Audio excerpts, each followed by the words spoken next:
हरे कृष्णा। गॉडलॉजी में आप सबका स्वागत है। तो आइए आज हम जानते हैं पाशांकुशा एकादशी के बारे में, उसकी महात्म्य के बारे में। एक समय युधिष्ठिर महाराज भगवान श्री कृष्ण के पास गए और उनसे पूछते हैं कि हे केशव, कृपया करके अश्विन मास के शुक्ल पक्ष में आने वाली एकादशी के महात्म्य के बारे में बताइए। तब भगवान श्री कृष्ण बताते हैं, जो भी मनुष्य इस एकादशी का पालन करता है उसे सभी प्रकार के पापों से मुक्ति मिलती है और वो भगवत धाम जाने के योग्य हो जाता है।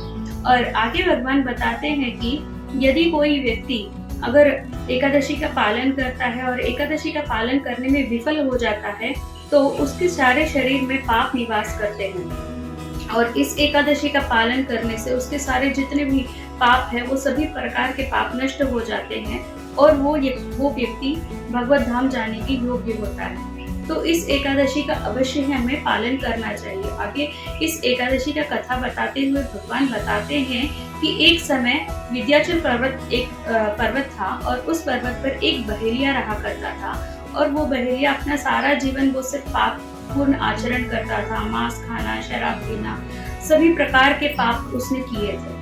परंतु किसी तरह से उस व्यक्ति को ये पता चल गया था कि उसके आगे की जो दुर्गति है वो क्या होने वाली है।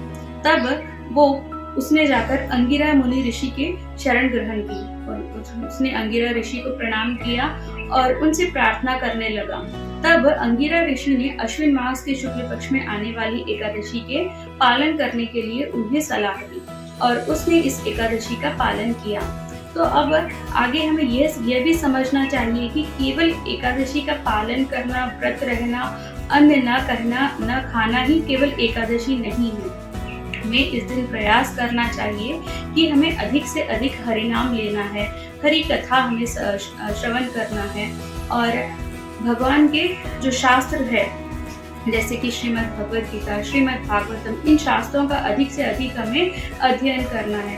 इस तरह से हमें एकादशी का पालन करना चाहिए, तब जाकर हमें पूर्ण रूप से इस एकादशी का फल हमें प्राप्त होता है। तो आप सभी को पाशांकुशा एकादशी की ढेर सारी बधाई। हरे कृष्ण।